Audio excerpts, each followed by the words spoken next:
Addition Maharaj, Mahmoud Bishan says you are welcome, Maharaj. Hare Krishna. Yes, Maharaj. Hare Krishna. Hare Krishna, Maharaj. Nice to see you. Thank you. My pleasure to do some service at your lotus feet.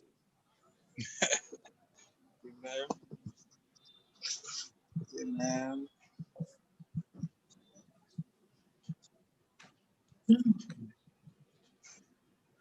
You can walk inside. You can start, Maharaj. Ah? I say you can start, please. Oh, okay. Maharaj, thank you.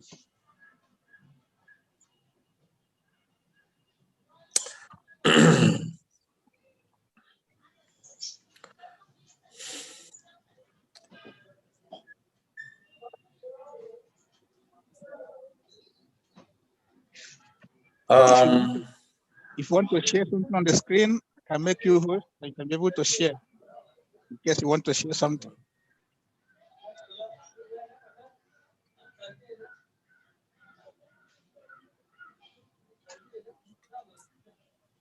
Oh, okay. So I go straight to the verse, right? Yes, Maharaj.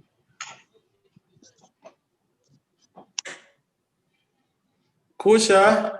Yes, Maharaj, I'm hearing you. Kusha Prabhu.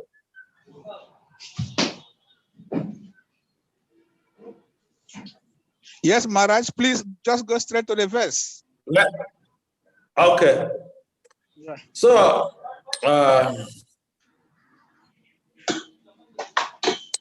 Narayana Namaskritya Navotaman Sathato Jayo Mudirat Nasvapayesu Badresu Nityam Bhagavati Seva Bhagavati Uttama Sloke Bhakti Bhavai tonight. So Srimad Bhagavatam, Canto 1, Chapter 7, text 13 to 14.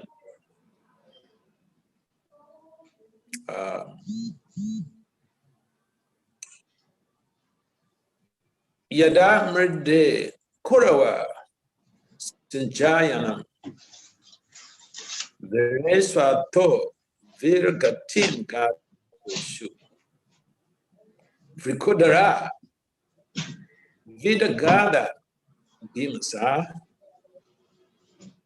Bagmuru Dande Driparastra Putre Batupriyam Droniti Smapasya Krishna Suta Swapatam Siramsi Upaharat Viprayam Evatasya Jugupsi Tankama Vigahayanti. So, translations, synonyms, translation, and purport by His Divine Grace, A.C. Bhaktivedanta Swami Prabhupada.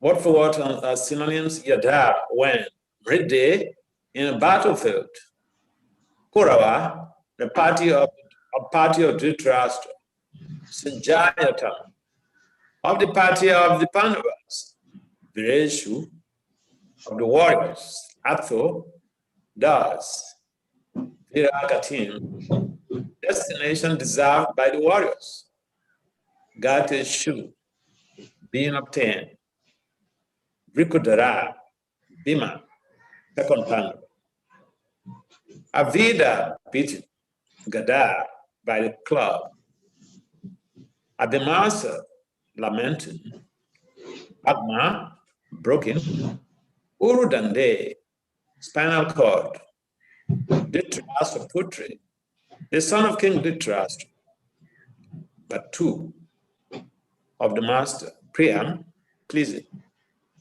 Droni, the son of Dronacharya, Iti, thus, SWAMI.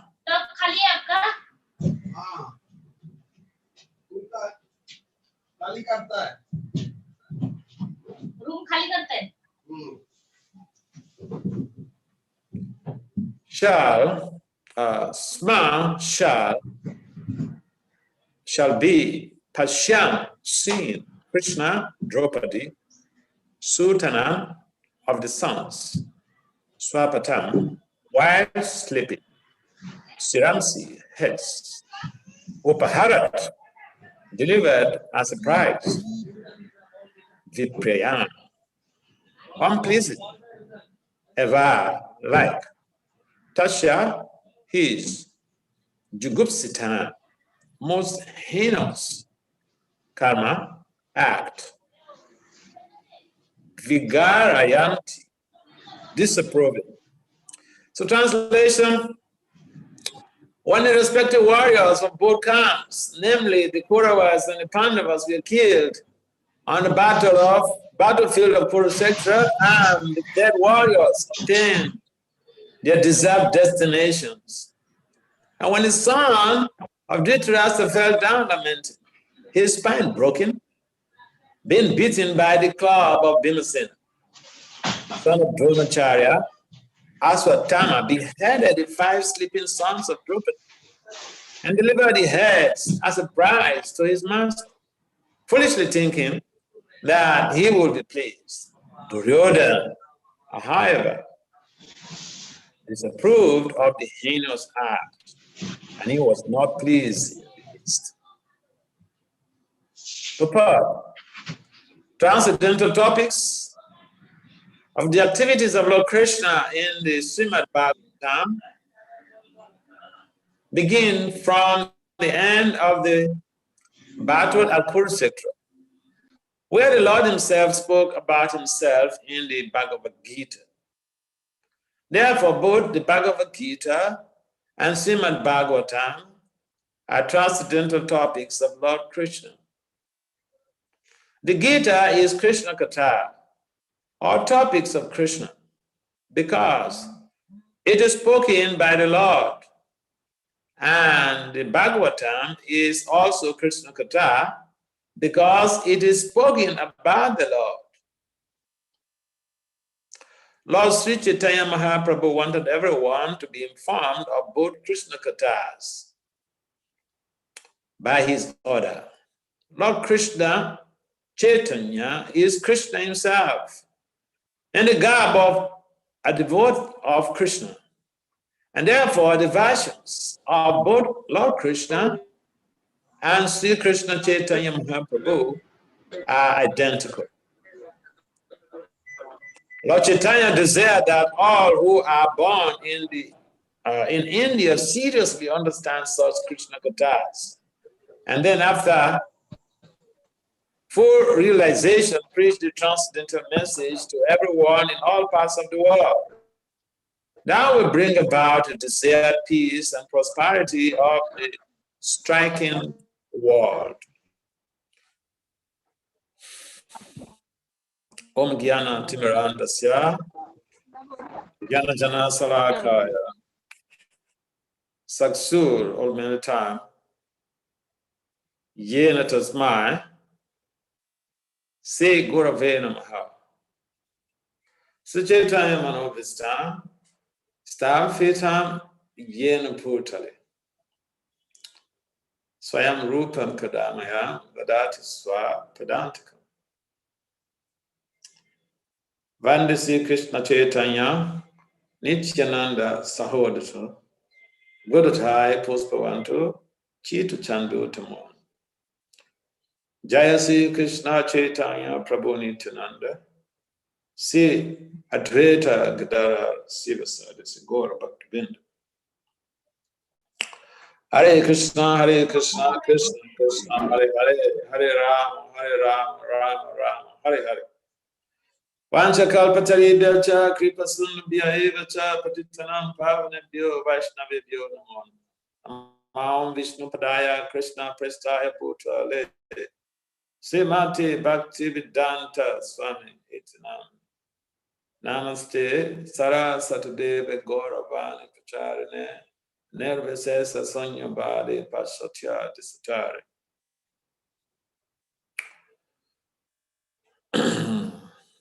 So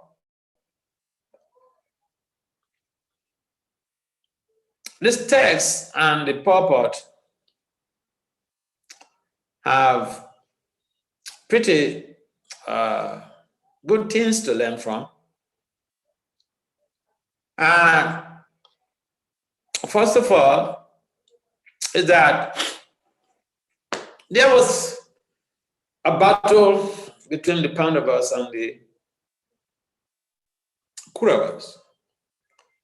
And they were one family, the same family. They were cousins. So, even the same family, we find that there are a lot of misunderstanding.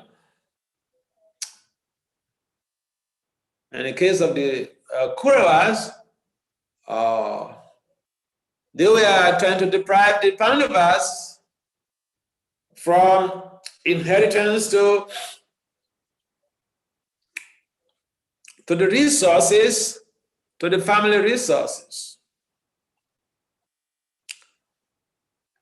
And this is one of the major things that causes strifes and warfare even in modern society. Even in the 21st century, is this what major thing that causes bickering is that people want to cheat.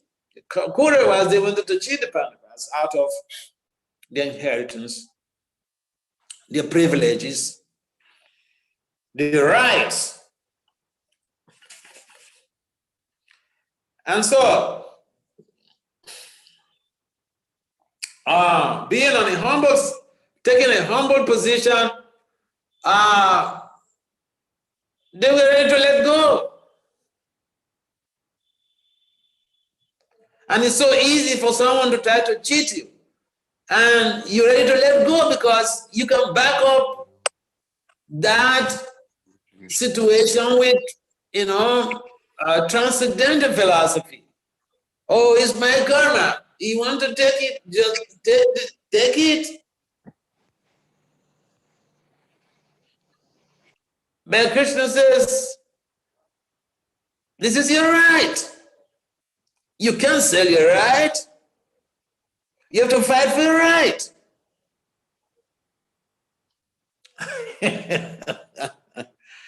And this is the whole scenario. Go and get him. That I'm calling him. I'm calling her. Someone else is giving a class? Kusha? No, Maharaj is Devarishi. He made the mistake. He's off. Sorry. Go on, Maharaj. So sometimes religious people, they don't want to fight for their rights.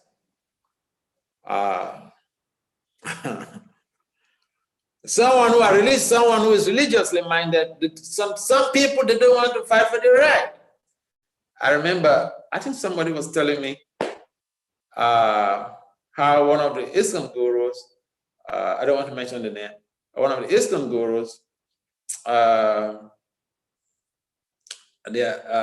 his daughter had come to him to mention some things about her work and all this stuff that the high employer refused to pay her.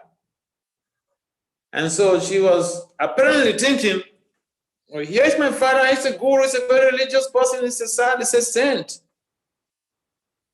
He would just, let me, leave it. She was expecting, just leave. He wants to take the money, he will pay the price, he will get his car. But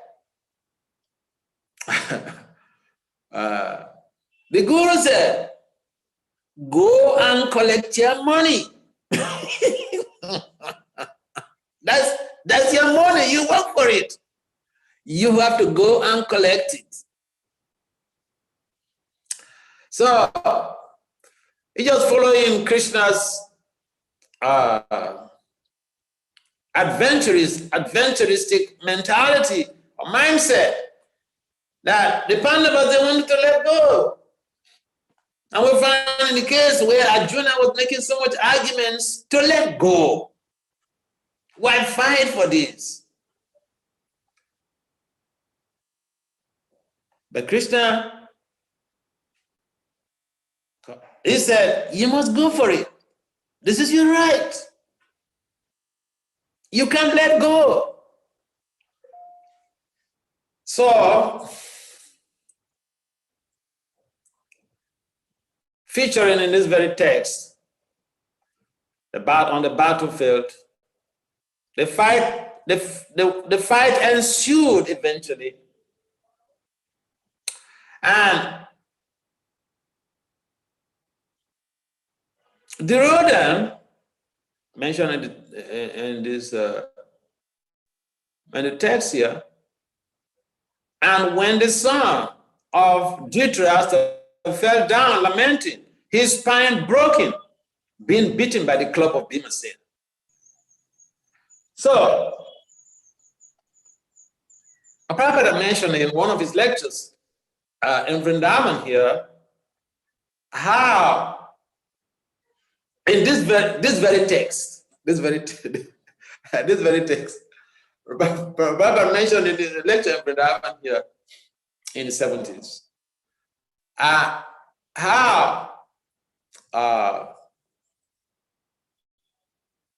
Duryodhana's mother, Gandhari, she was very chaste. And she wanted to bless Duryodhana with armor, a fortification of being resistant to any type of weapon. So Gandhari said, so tomorrow morning, my dear boy, when you come in to see me, come stark naked. And I'll glance over your whole body and make you fortified. You become invisible. No one can kill you. No one can harm you. So you do this. So Duryodhana agreed. And so in the morning, he was coming. Duryodhana was coming to see the mother, stark naked. And Krishna happened to see him. Krishna, he is super soul in each and everyone's heart. He knows everything. Before you plan, he knows. If he wants to interfere with your plan, it's so easy.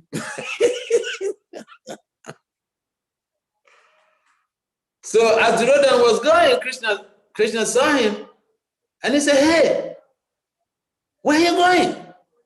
This morning naked. He said he was going to see his mother. So Krishna said, that's okay, but at least put some loincloth on your private part area. So Duryodhana, judging logically and ethically, he saw to read Krishna's advice, and so he put on he got some cloth to cover his private parts. So he went to see, to meet with the mother Gandhari to get the blessings of fortification. And so when he came to the mother said, but I told you to come stark naked. He said I was coming stark naked, but Krishna advised me. Krishna advised me to put some cloth on my private part.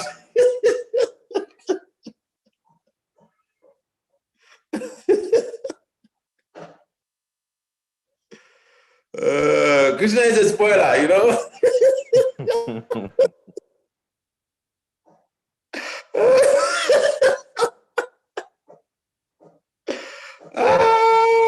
Krishna is not a good guy.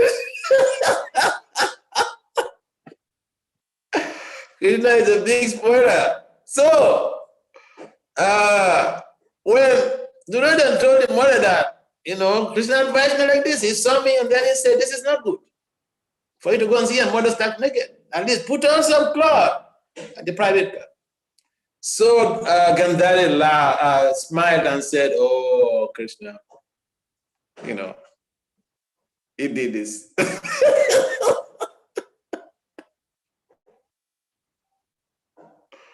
He said he did.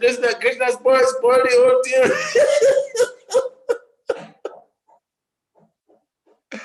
Krishna spoiled the whole thing, you know. So anyway, he glanced on him, fortified him, and then that was it. But the weakness, the loophole in this blessing, or in this fortification is that the private part area, his pelvic girdle area, and then, you know, the loin, they were not, that part was not fortified. So then, Krishna had advised Bhimasena against the rules of the Kshatriya culture that you should hit Duryodhana below the waist. It's not done. It said if you don't hit him below the waist, you cannot kill him. So hit him below the waist so that the pelvic girdle will be broken. You know, if your pelvic girdle gets broken, you can't walk, you can't stop, you just lie down there. That's one of the accidents. When I had my accident, I had also my pelvic bone broken. So I was just lying down like this, you know, in hospital, University of Lagos State University Teaching Hospital for 2 months, by and back, because the pelvic is broken. So Krishna advised Bhimasena to go against the rules of the Kshatriya culture, hit him below the waist. So that's what Bhima did, and had Duryodhana's pelvic, his spine broken. So without Krishna's intervention, he wouldn't have succeeded. He wouldn't have succeeded in defeating Duryodhana. So a good lesson to learn from here, or a good lesson to learn from here. The Shastra emphasized Mara Krishna Rakake, Raka Krishna Mara. Also, if Krishna intervenes to protect, no one can kill. But if Krishna wants to kill, if you get a whole over 7 billion people on the planet on your side, you will not be saved. get all the real tough, bad people on your side for protection. Still, you will not be saved. So, the point is that even in warfare, we need to understand that it's not only weapons that really matter.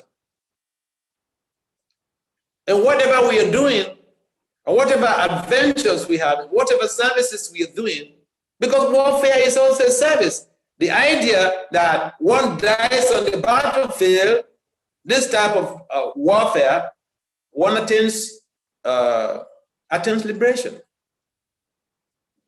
So people who have warriorship spirit, they are eager to be in the military. These days, people join the military when, in some people join the military when even they don't have a warriorship spirit. And therefore, during warfare, as you find soldiers retreating, running away from the battlefield. So, in the standardized culture of fighting,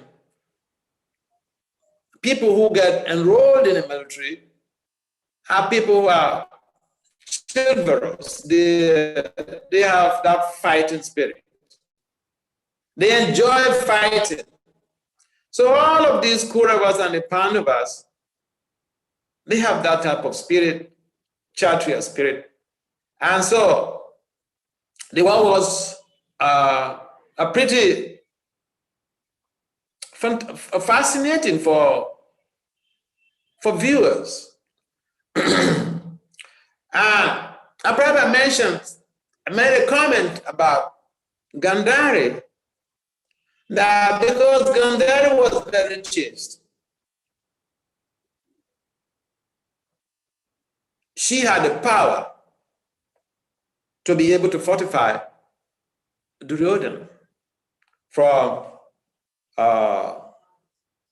being indestructible.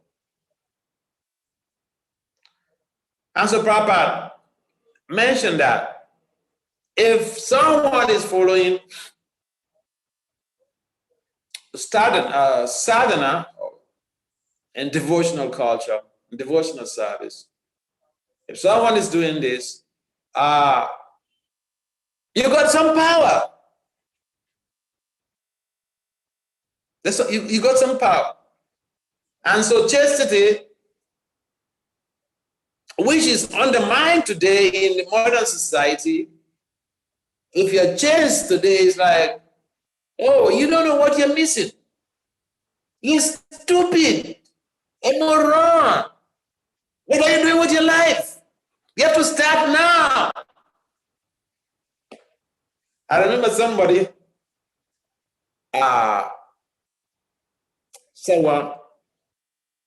from the topmost university in the world. At that time, I was using Facebook. He had approached me and said, Maharaj, I need a wife. I need a chaste wife, a virgin. So I was upset. Why? Because I thought, here is someone who has gone through academic process. He has the highest degree.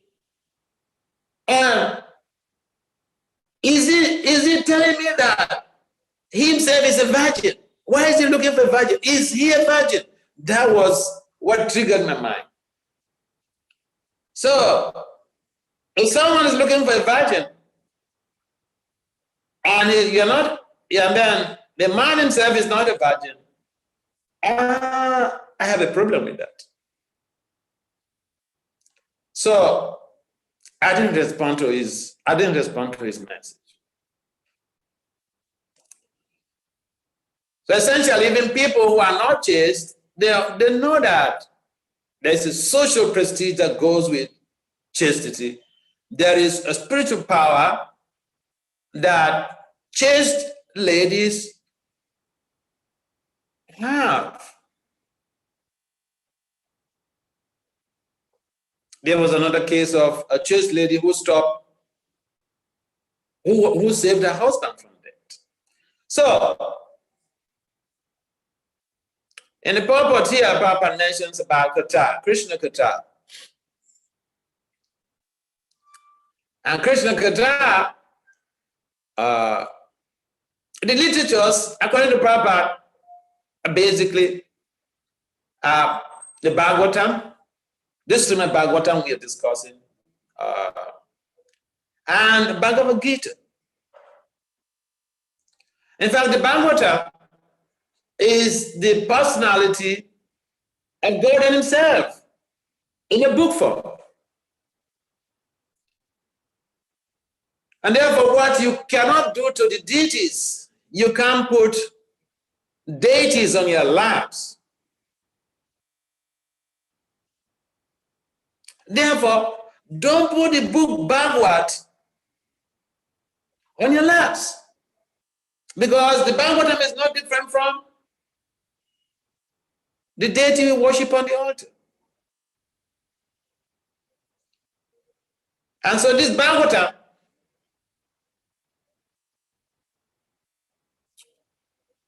encapsulates synopsis of the Lord's pastimes, the Lord's pastime with his devotees. Especially when you get to, the 10th canto. And even all of the rest of the Bhagavatam is about the Lord and his devotees. By reciting the Bhagavatam, by listening to the Bhagavatam, by discussing on the Bhagavatam, we get purified. Nasta prayesu abhadresu.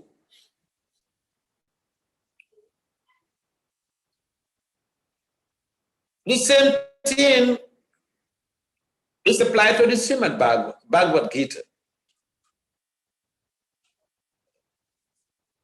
Lord Narayan, he told his consort, Lakshmi, that the Bhagavad Gita is not different from him.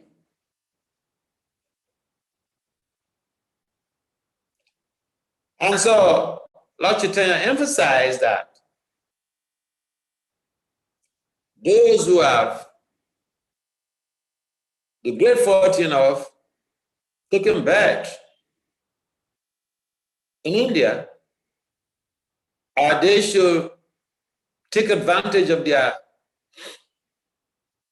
great fortune, great birth, and participate in Krishna consciousness, bait their intellect with Krishna Katha, get themselves purified, and help to spread this message to the whole world. And that's a recitation. There's a verse to that effect in the Chaitanya Charitamrita. So I remember several years ago in New Jersey, in the U.S., in the temple where I was staying, one gentleman, he's a retired nuclear chemistry professor. And so when he hears someone quotes this verse, because he's from Indian, he's an Indian gentleman. When he hears someone quotes this verse, he doesn't feel comfortable. So, but then it's not anyone's making, it's just, this is what Lord Chaitanya mentioned. Lord Chaitanya, specifically mentioned, Bharata Bhumi Te Halamananta Janma Yara. So it's not someone's making, but he doesn't feel comfortable that,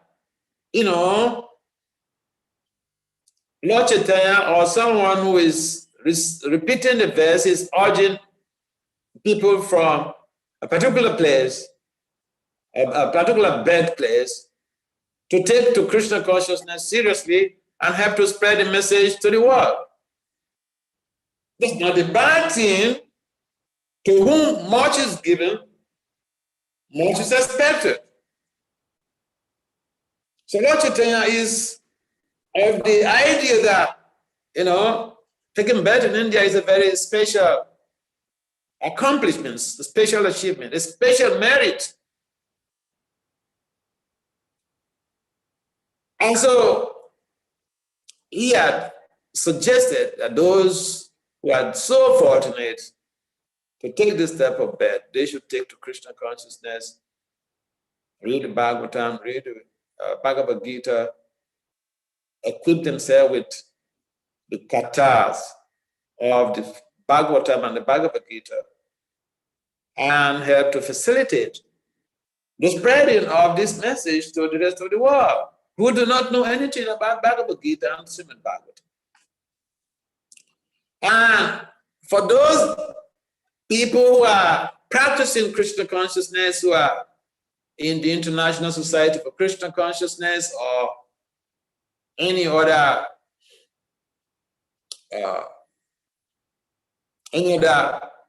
organization for that matter,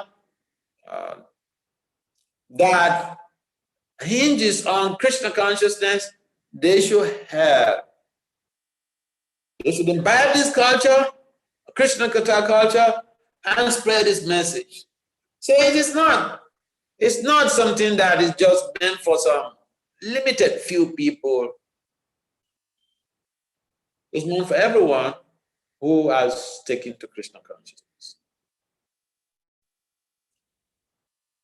And so we are followers of Lord Chaitanya and this International Society for Krishna Consciousness, the Harinam, the Sankirtan movement, is inaugurated by Lord Chaitanya Mahaprabhu. Just a second.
Sorry for that.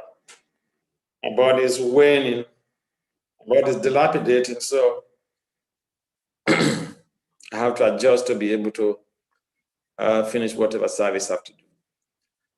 Okay, so Lord Chaitanya is the very founder, is the original founder of the Hare Krishna movement. And we are more or less followers of Lord Chaitanya Mahaprabhu. The Sankirtan movement was founded by Lord Chaitanya Mahaprabhu. And the emphasis of the Sankirtan movement is glorification of the Lord. And Lord Chaitanya himself personally took devotees into the streets to spread the message of God, to spread the holy names of Lord Krishna. Hare Krishna, Krishna Krishna, Hare Hare, Hare Rama, Rama Rama, Hare Hare. And so,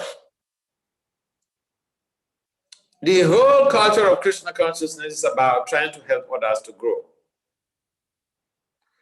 And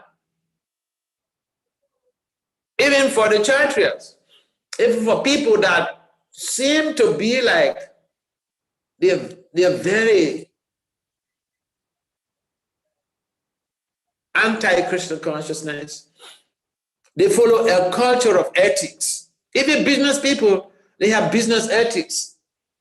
So Kshatriya, the Kshatriyas also, they follow a particular type of Kshatriya ethics.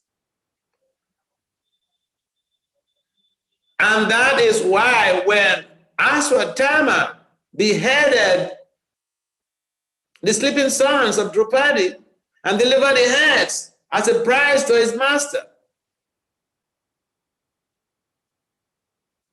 Duryodhana himself did not approve of it.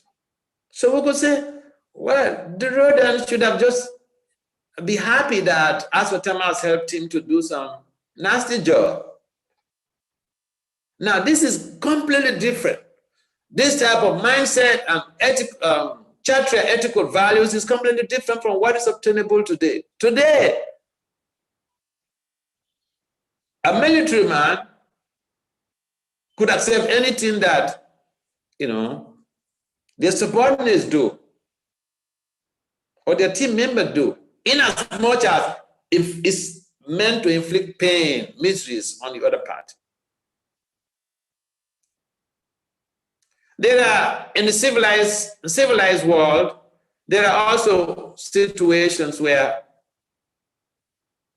people follow, military people, they follow this type of culture. I know some military guy in America, who was heading some, some troop in one of these countries, where I can't remember the exact country, but in one of these war-torn countries, either in the Middle East or wherever. So he did some things, although he was just a top military brass. But after some years,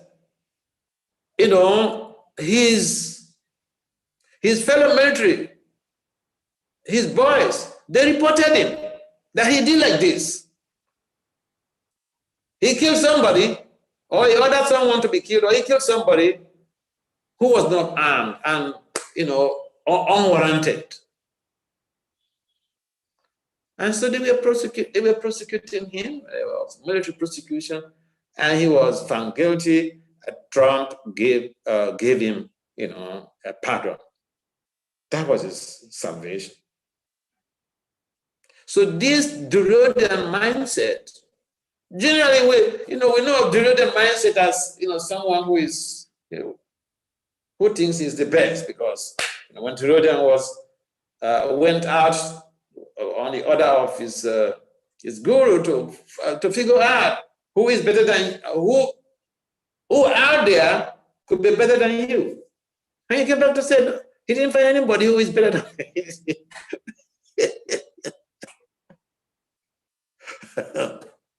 He didn't find anybody who was better than him. But we will always find someone who is better than us.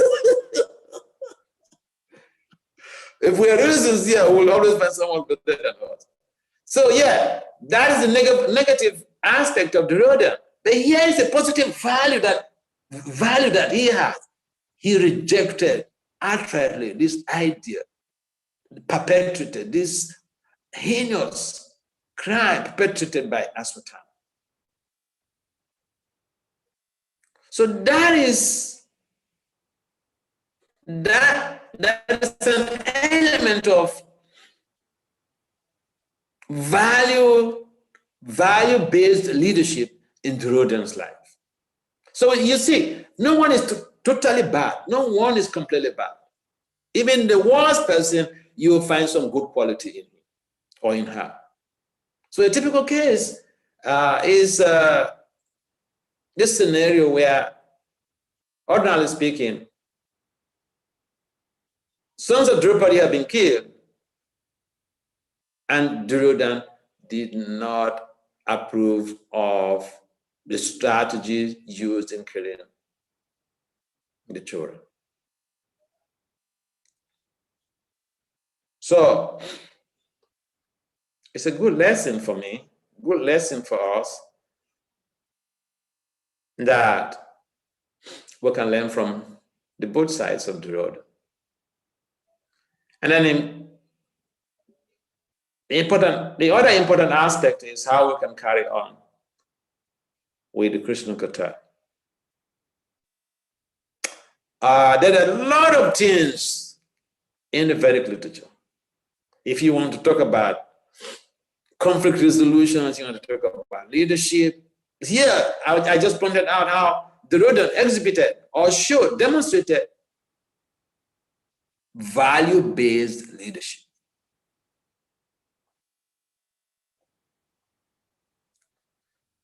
And so it is important as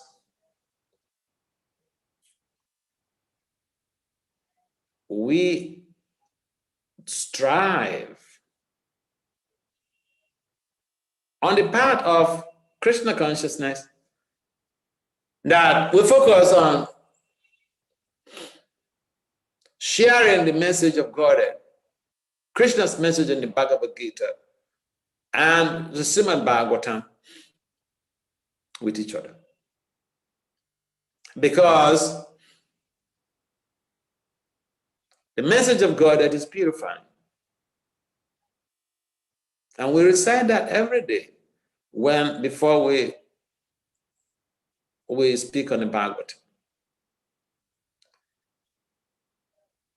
And so, whatever we can do, everyone is not going to do the same thing.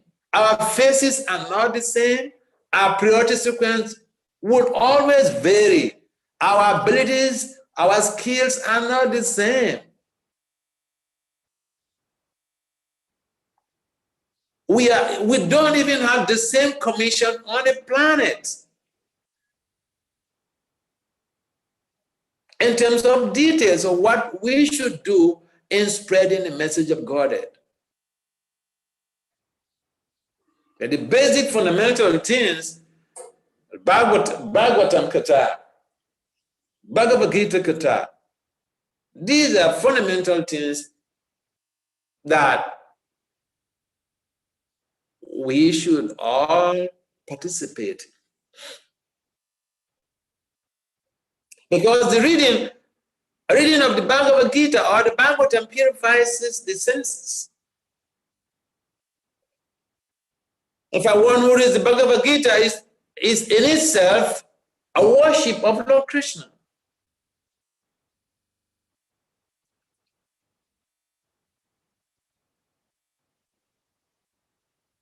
And so, crisis will always be there. This is a world of crisis. It's not that this battlefield of Kurukshetra transpired over 5,000 years ago, and someone comes to tell you there will be no wars. This wars is an inherent factor of material existence. Millions of years ago, demigods and the Asuras and the Devatas, they have always been fighting. So fighting is not going to end. Ahara, Nidra, Baya fighting is one of the endemic nature of material existence. But if we take shelter of Lord Krishna, if we make Krishna our charioteer, if we choose Krishna to be our guide, then Krishna will come to the rescue.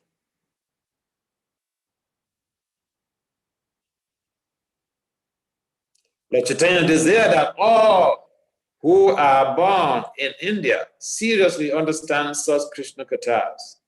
Then after full realization, preach the transcendental message to everyone. So we can say, well, I was not born in India, so why should I bother myself? No. Spreading the message of God is for everyone. And so we should think of different ways. It's a number of countries. There are so many avenues to be able to spread the message of God. And if there is nothing at all that we can do, we should just do what Lord Chaitanya did. Take characters, go into the streets, and spread the holy names. That is the most important thing, to be able to spread the message of God to all and sundry. And that's how Lord Chaitanya started this movement. So, this material world, one of the major characteristics is crisis, trouble, fights, wars. Peace does not necessarily mean the absence of war. And in this material world, we hear most of the time how heads roll. Even a top general, look at the Iranian general, there was no war. Nothing. But he was killed.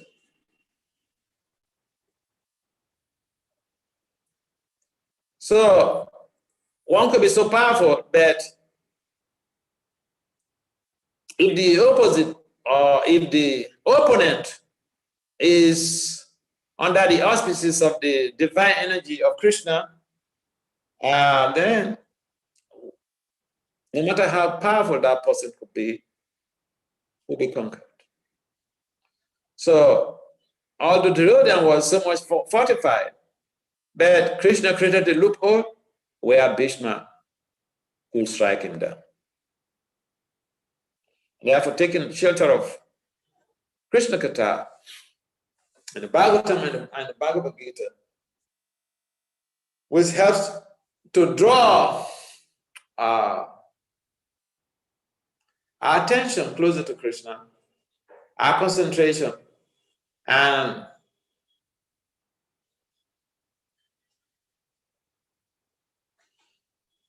fix our mind on Krishna, his leelas.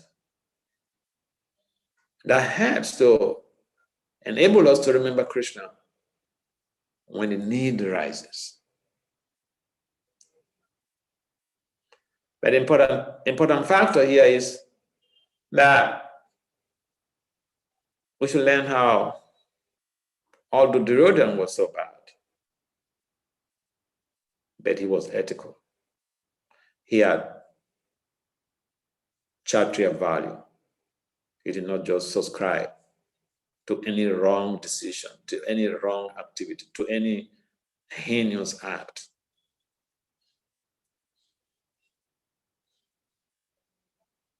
That is integrity. That is Kshatriya integrity. Hare Krishna. Any comments or questions?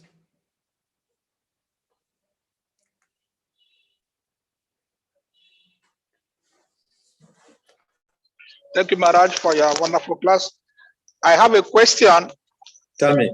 When they were fighting in Kurukshetra, Swatama beheaded the 5 sons of Draupadi and gave the head to Draupadi, to Duryodhana. Duryodhana was not pleased. So my question is, he wanted to kill his enemies, and he was not pleased that the children were killed. Why didn't he stop the war and surrender to the Pandavas? So to me, he's not being pleased. It doesn't make sense. He should have stopped the war and surrendered to show he was really not pleased. But he continued the war.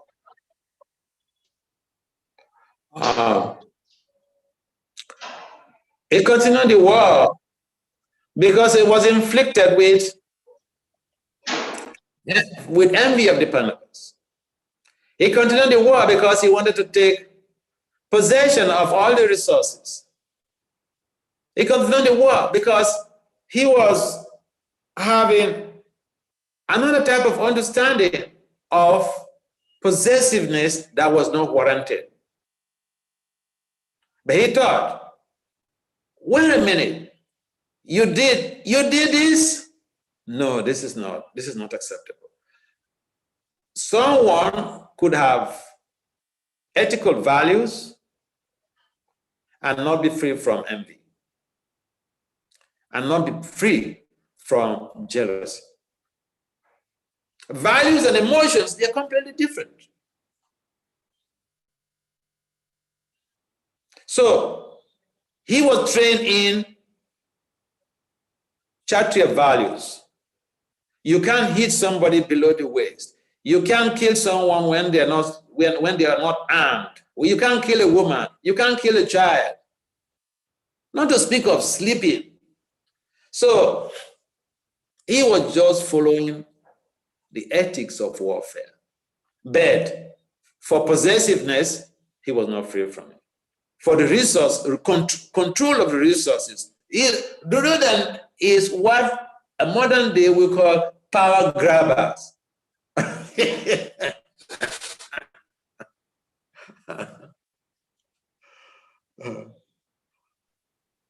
Thank you, Maharaj. Our next question is from Sahadev Prabhu. Sahadev, please. Hare Krishna, Maharaj. Hare Krishna, Sahadev. Thank you so much for the class, as usual.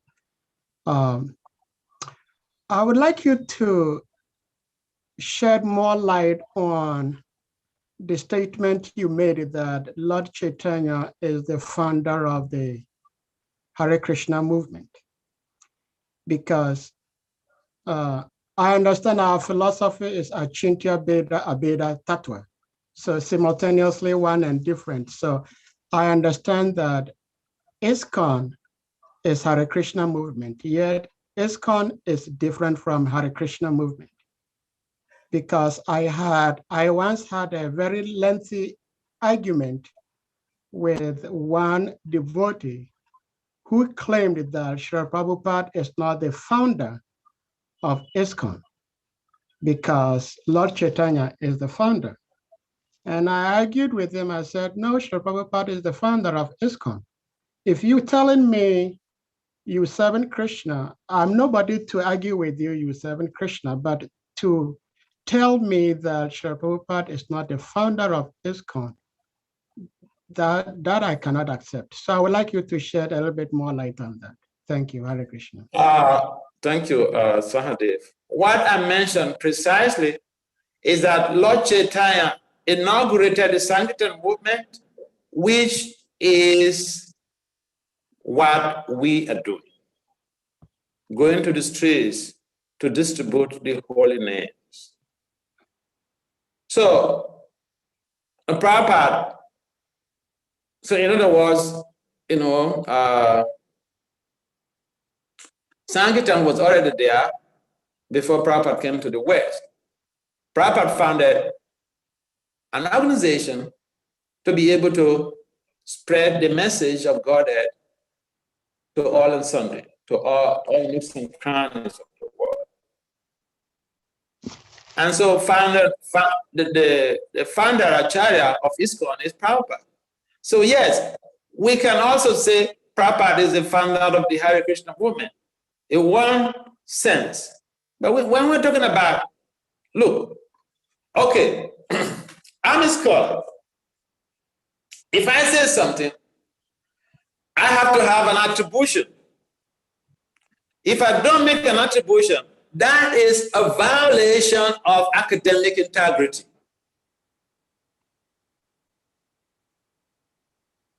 And so, a violation of academic integrity has been very rampant in the Western culture.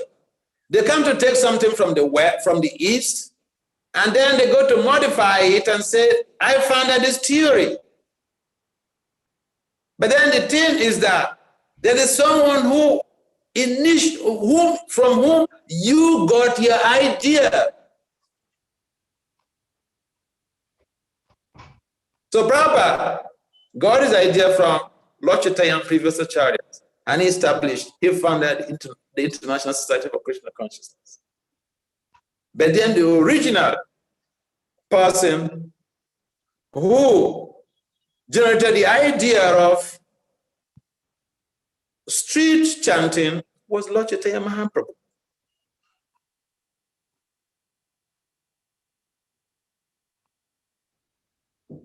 And so there are authoritative literatures backing up that as attributions, the Chaitanya Bhagavad, Chaitanya Charitamrita.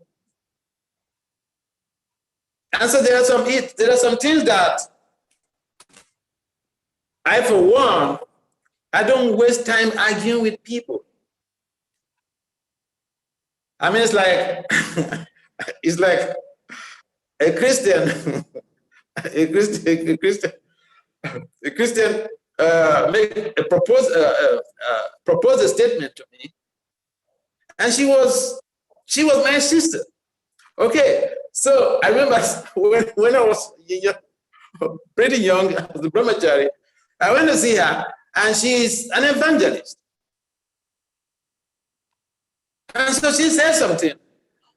So instead of me to argue back, I said, "You're entitled to your opinion."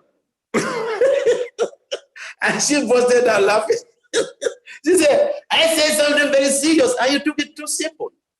I said, "Why don't have to waste my time arguing with?" And see, I'm not a fighter, so I don't know how to argue with people. But if someone says something, I mean, this even what I studied in graduate school, there are certain things that once somebody may say something that is inappropriate or incorrect. Now there is a way that we can respond proactively, and the person will feel guilty. But then, if of course I don't have that nature, so that's my problem. But then if I know this stuff and I say one thing and someone says something else, I say, "Oh, you're entitled to your opinion." But I have my backup, my attribution. If someone says something, they should have an attribution, because we don't just gain knowledge from the blues. We gain knowledge from Prabhupada's books. But Prabhupada also, he was trained by his own spiritual master. His own spiritual master was also, I mean, we have the parampara system. It goes back. And so I'm not very much enthused arguing with people. I believe in, of course, that is the essence of scholarship. I believe in attribution. I mean, even the very stories that were recited in our temples. I remember I was in LA one year, and then I was talking about references, and so Amala Bhakti Swami, he was giving a class. He was giving Bhagavatam class, and he was also re-emphasizing those things I mentioned. So there was one devotee was giving class another day, and he gave some very nice story. So then Amala Bhakti Swami said, can we have a reference to your story?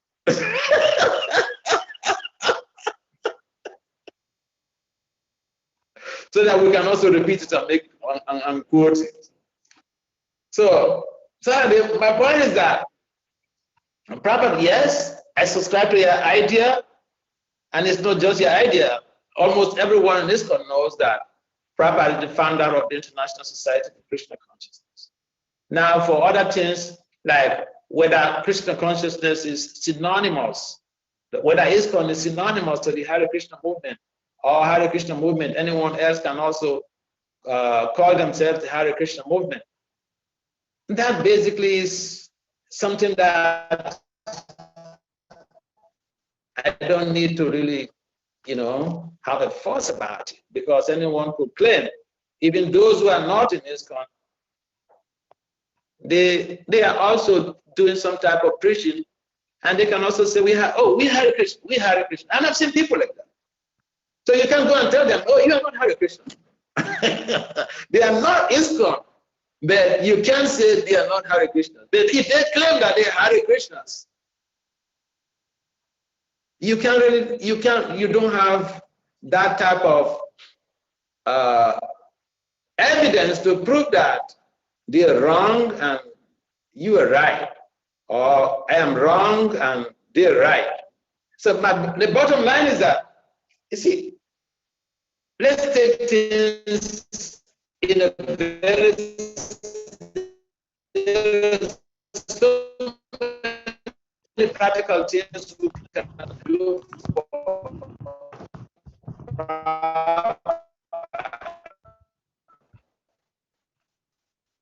And I, for one, I believe, or I want to do something that have to liberate the information.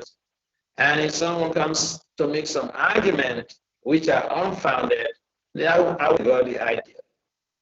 It doesn't make some sense. Sahadev? Hare Krishna Maharaj. Well, thank you for the answer, but I should say you actually answered my question, but what I was saying is actually like the other way around, in the sense that if somebody is practicing Krishna consciousness, but does not belong to ISKCON, and claims that simply because he or she is practicing Krishna consciousness belongs to ISKCON, that is my problem. That anybody can practice whatever, but if you are not part of ISKCON, you cannot claim that because ISKCON practices Krishna consciousness and you practice Krishna consciousness, therefore you are part of ISKCON. So did somebody say that? Yes, that is what led to my lengthy argument with this particular devotee, because he belongs to an organization that preaches Krishna consciousness. But he was claiming that because he practices Krishna consciousness, Srila Prabhupada's movement, ISKCON, is also practicing Krishna consciousness. So he belongs to ISKCON. Okay. And I told him he does not belong to ISKCON.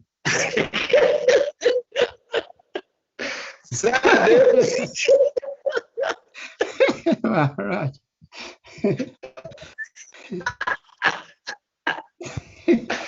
Zadev, if I were you, again, I don't like to argue with people. Okay.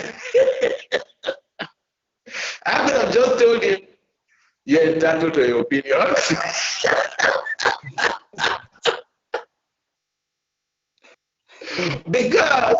because someone is of the Hare Krishna movement, someone belongs to ISKCON, is taking initiation in ISKCON. It doesn't mean that he is residing in Gitanagara.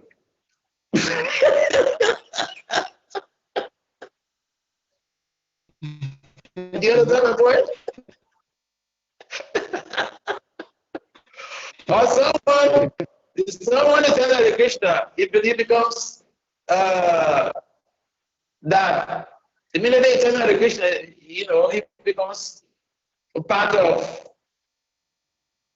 the identity of any organization that is propagating Krishna consciousness. I mean, it's not right. You know it's not correct. Why waste your precious time to argue with this person? Because for me, I don't want to waste my time. There are people that they are just there to cause argument and to waste your time. So you have to deal with different people, and he's not right. I know he's not right just because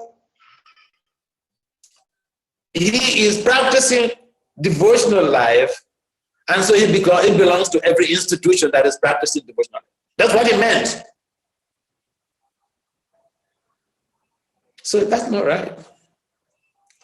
We have individuals, there are so many organizations that are practicing Krishna consciousness. So identification with the institution is not the goal of perfection. But at the same time, for the sake of comradeship or brotherhood, yeah, there are families, there are immediate families, and there's the grand family. And so we have to also identify with our immediate family. And that means ISKCON is our immediate family. So if someone says, well, I also belong to a family because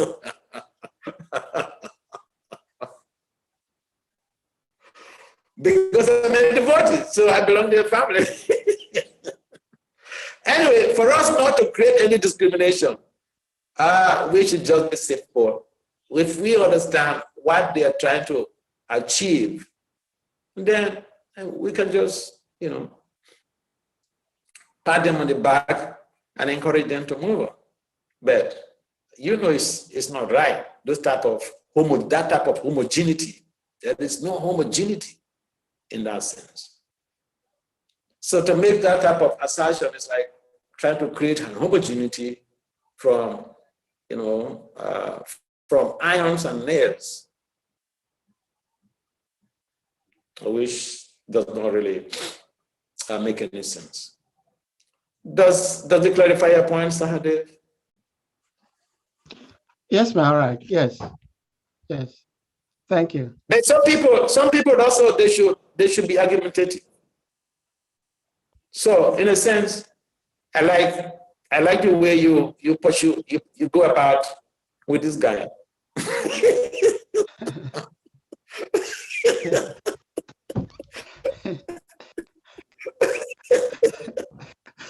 They should not take advantage of everybody. They should not take advantage of everybody. Everybody is, Maharaj, you don't know. I totally agree with whatever you said.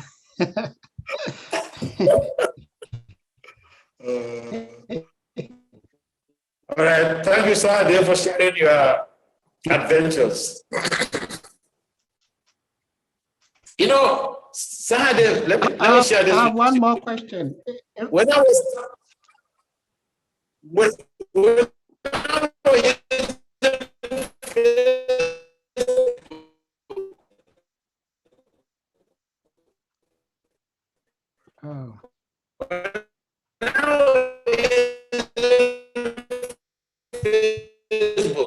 I used to make some comments about our leadership. I can't remember. So came to way outside of what. But you know what I did publicly? I responded that, thank you very much, Assistant Charles Prabhu. I appreciate your contribution. And I would like to add that. Then I to say everything I'm putting references, he got really dazzled. He wrote me, he inboxed me to say, Maharaj, how could you do this to me? I said something really nasty, inappropriate, not correct, but instead of you to chastise me, you were praising me. I said, look, this is a skill I've had. I learned this in graduate school. There's a way to respond to people who are not reasonable. Because if you go on to fight with them in the public, on the social media, it's like, the two of you are fighting. I said, that's why I responded to you like that. We became friends. He said, you're a SWAMI, you're supposed to just chastise me there. I said, no, I'm not groomed in that way. So, yes, what's the other question, Sahad?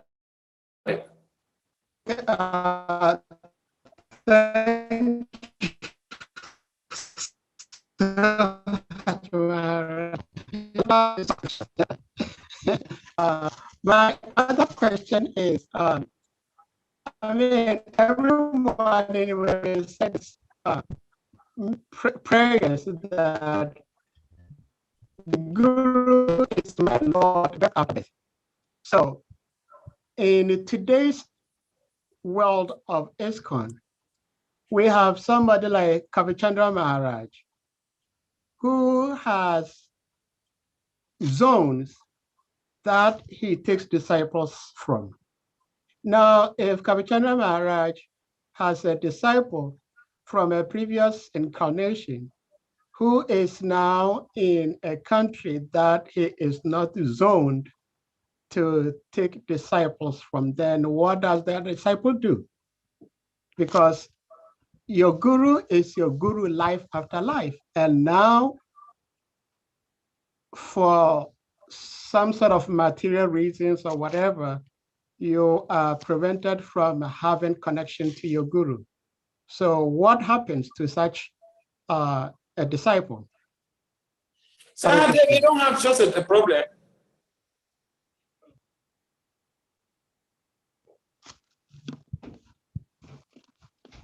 You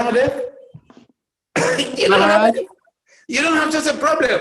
Your guru is Bhakti SWAMI, okay?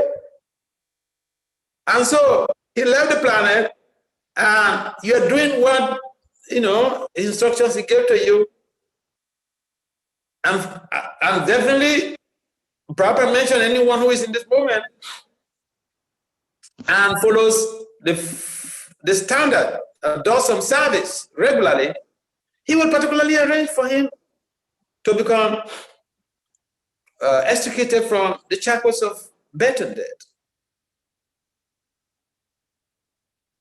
So what's the problem?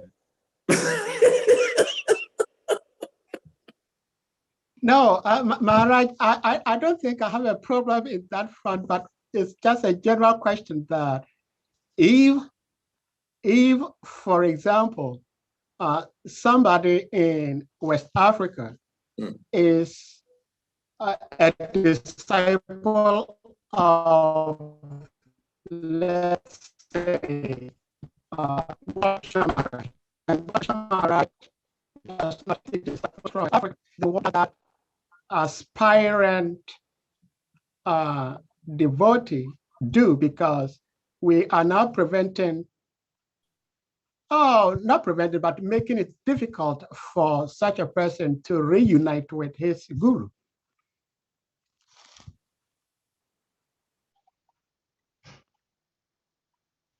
Well, in ISKCON, I've seen gurus, they take disciples all over the world. It's just someone who is, I mean, even right here, right there in West Africa, someone took initiation from some guru by Zoom, and who has never been to their country. So there is, you can't restrict people from connecting spiritually. Damodar Swami has thank you so much. I didn't know that. Oh, Damodar Swami has disciples. You think his disciples are just limited to West Africa? No. He has disciples in India, in Europe, everywhere. Okay. So that's why I said, that's why I made a joke in the beginning first. So yeah, those things are not there. Those circumscriptions are not there. They have that zoning system, that circumscription some time ago, but it's no longer there. Yeah, the GBCs, they are in charge of different zones, but they are not limited to acceptance of disciples. All right, Kusha, can we call it a day? Kusha Prabhu.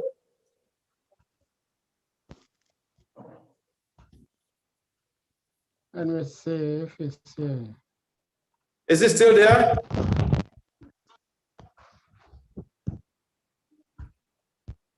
I did not see Kusha here.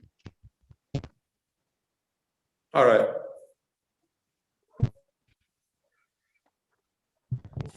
All right, so thank you. Question, Maharaj. Huh? So somebody has a question. Who is that? I couldn't get her. I tried a bunch of times, and she's like really. Okay. I don't know, This is- dehydrated, but Okay. I tried. Okay. Hey, I would say try tomorrow because Hare Krishna I don't Maharaj, think it's gonna make a difference. thank you very much for your lecture. Phone call, you got your way, okay? All glory I to just your wanted, I wanted to holiness. make you aware that I tried, okay? Yeah. Thank you so much. All right, take care. So I appreciate your explanation and your interpretation about things that has to do with religious people. They don't want to fight for their rights and the rest. So my question is, sometimes because of like you earlier explained, that because of our belief in the system, in the divine, we often use that as an excuse to shy away from our responsibilities as individuals.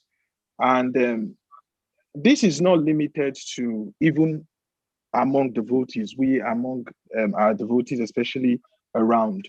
So how can we instill a system, a discipline into our movement to be able to combat such kind of characters and elements, so that it doesn't become predominant, so that the public perception of our movement is not watered down based on those kind of traits?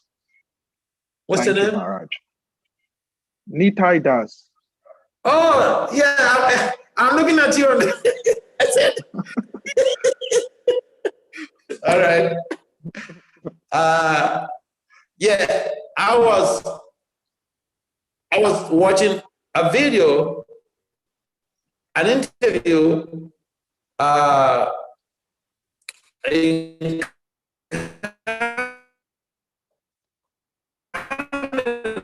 Canada. It's a good host. And he was just interested in all the nastiness that he has heard about Hare Krishna.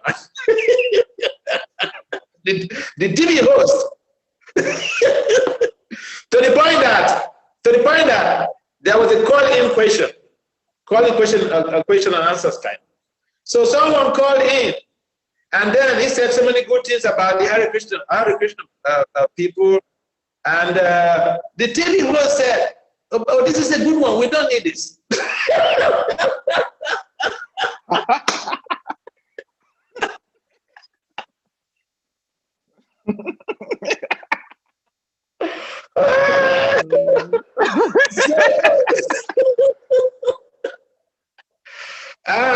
Gopal Krishna Maharaj took his time to just counteract and explain things, to the point that he took his patience. That time he was pretty young. So he took his patience and explained things to this guy. He had some some type of trait that he already imbibed. He doesn't want to change. He doesn't want to shake up. If even someone else called him to explain some things, he said that one is a good comment. We don't need that. So there are people that no matter how hard you try to become good before the public, there are some people who have that mindset that they will not see any good in you. So the bottom line is that we have to do the best we can by educating the public, educating the masses about our norms, our standards, our belief system, and how we as an organization, we do not interfere with the rights of the individual. And we as an organization also do not encourage individuals to become morons or to sell their rights because they are involved in the worship of God.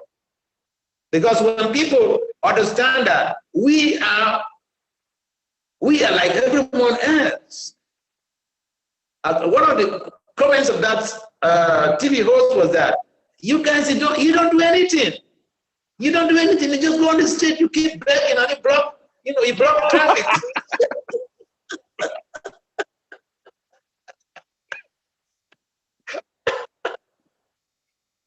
So, but now, now things, when you compare to that time, things have really changed. Some of our devotees are really like practitioners and top shots. So I can go to any place and someone tells me that, you people, you don't do anything in the society. I say, hey, I'm a PhD. I have these publications, over 35 publications in peer-reviewed journals. That is a contribution to the management domain of the universe. What do you mean? So the point is that we can't keep everyone dosed down, doing nothing. We should encourage, especially for the third generation, we have to encourage our children to be skilled. We have to school them. We have to let them become professionals, at the same time practice Krishna consciousness, so that anywhere they go, they could become responsible for elevating the consciousness of other people around.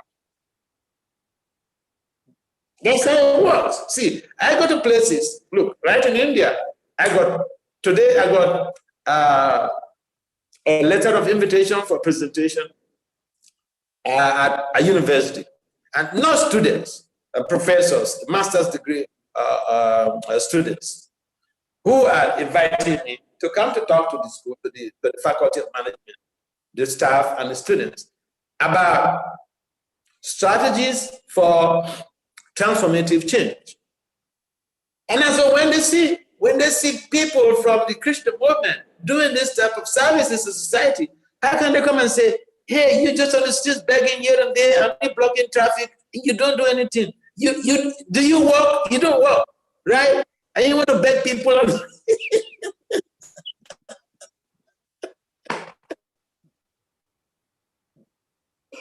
Yeah, so you think someone would tell me that? So we have to change the dynamics by our personal behavior, by trying to be more open to the public, trying to be more friendly with the public, and trying to do things that could be helpful to people in the general context of life. Then the spiritual culture, I mean, like now, devotees, they're doing food for life and all. These are very good social ventures. And when people are being fed, this is public service. And so this is helpful for the reputation, to promote the reputation of our movement. So we have to do things that will help to promote the reputation of our movement and the growth of the individuals. Okay? All right. I'd like to take a leave now because I've got some other, I have some other things to do. Thank you. Hare Krishna. Thank you very much. Hare Krishna. Thank you. Thank you very much, Maharaj. Kusa, I beg to take a leave, please. Thank you. Okay, Hare Krishna. Thank you very much, Maharaj. We really appreciate your time. Oh, Kami, thank you. Enjoy it. I love your class because by smiling, you make everybody to laugh also. Thank you. All right. Take care. We'll see you next month. Hare Krishna.